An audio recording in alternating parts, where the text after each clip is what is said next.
જીવનમાં બધી જ વસ્તુ કાબુમાં રહે, પણ ક્રોધ કાબુમાં રાખવો ને એ બહુ કઠિન છે. તેથી ક્રોધ આવે ને ત્યારે મૌન રહેવું, ક્રોધ આવે ત્યારે પાણી પી લેવું, ક્રોધ આવે ત્યારે મુખ ધોઈ નાખવું, સ્થાન બદલી નાખવું, ક્રોધ આવે ત્યારે માથા પર પાણી છંટકાવ કરો, ક્રોધ આવે ત્યારે ઠંડા પાણી નાહી લો. પેલો પિતા છોકરાને પકડીને ઢોર મારવા લાગ્યો છે. એકવાર ક્રોધ આવે પછી ખ્યાલ ન રહે ને. અને છોકરાને મારતા મારતા હાથમાં પથ્થર લઈ લીધો. પથ્થર લઈને જે હાથથી છોકરાએ ગાડીને લીટા ગરડા પાડ્યા હતા એ પથ્થર તે આંગળીઓને છેપી નાખી, પથ્થરથી છૂંદી નાખી આંગળીઓને.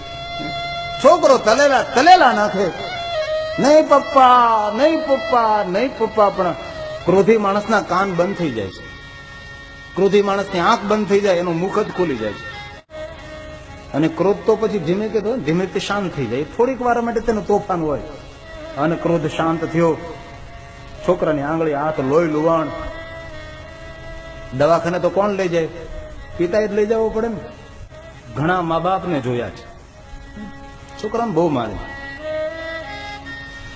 ગઈકાલે પણ મેં વાત કરી હતી કે બાળકોને ઘડો જેમ માટલાને ઘડવામાં આવે, બાળકને ઘડો જેમ શિલ્પકાર પથ્થરમાંથી મૂર્તિ બને. ત્યારે ચિંતનકારે કહેલું, તમારું બાળક એ માટલું નથી, તમારું બાળક એ પથ્થર નથી, તમારું બાળક એક જ્યોત છે.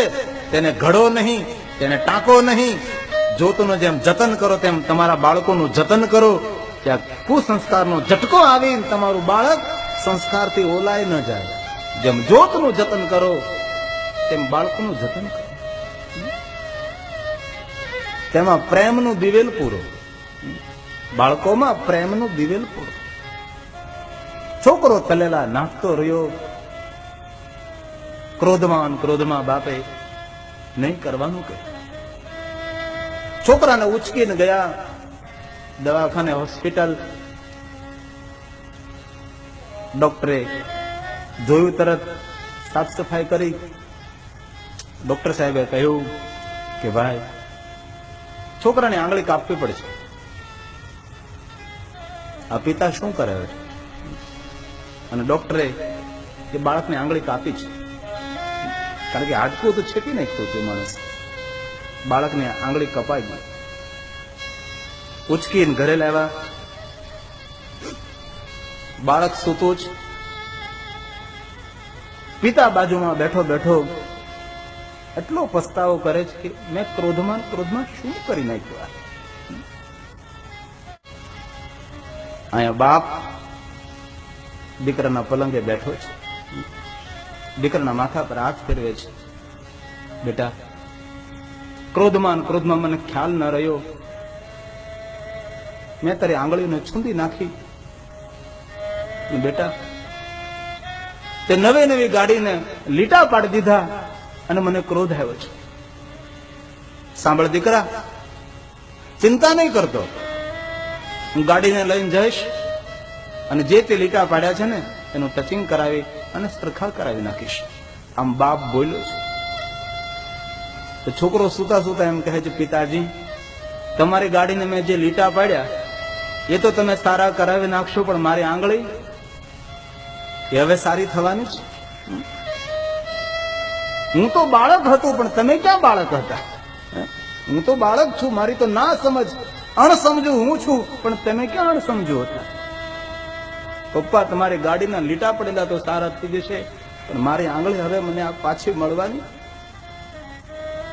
બાપની આંખમાંથી દડ દડ દડ આંસુ પડી ગયા છે. દીકરાને શું જવાબ આપે?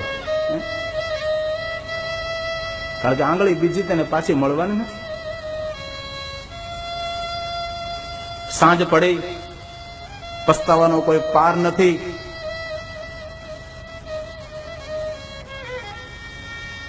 બાપ દીકરો એ બાળકની માતા સૌ સૂતા છે. અને રાતમાં ખબર નહીં શું થયું, એ છોકરાને રાતમાં ધનુર પડી ગયું. એટલો ધનુર પડ્યો, એનો પિતા પકડી રાખે છે, પણ આખો છોકરો તડપડિયા મારે. અને ધનુર પડવાને કારણે એ છોકરાનું મૃત્યુ થાય છે. રાતમાં છોકરો મૃત્યુ પામે છે. બાપ વિચાર કરે, મારા બાળકે, મારા દીકરાએ ગાડીને લીટા પાડ્યા અને મેં મારા બાળકને ખોઈ નાખ્યું. મારા ક્રોધે મારા બાળકને ભરખી લીધું. પછી બાપને એ મૃત્યુ પામેલા પોતાના દીકરા ઉપર પ્રેમ થાય છે ત્યારે જે જગ્યાએ ગાડીને લીટા પાડ્યા હતા ને ત્યાં આ બાપ એ જોવા માટે જાય છે કે મારા છોકરાના હાથથી લીટા પડેલા છે. હવે તો મારે લીટા પડેલા ઘરડા પડ્યાથી સારા નથી કરાવવા, મારા દીકરાની યાદ માટે મારે રાખવા છે. દીકરો તો ગયો પણ તેના પાડેલા લીટા તો રહ્યા. બાપ ઉભો થઈ ગાડીની નજીક આવે છે. જે જગ્યાએ બાળકે આ ગાડીને લીટા પાડ્યા હતા તે જગ્યાએ બાપ આમ નિરખીને જોવે છે તો એ બાળકે ગાડી ઉપર લીટા નહોતા પાડ્યા, પણ એ બાળકે લખ્યું હતું મારા વહાલા પપ્પા.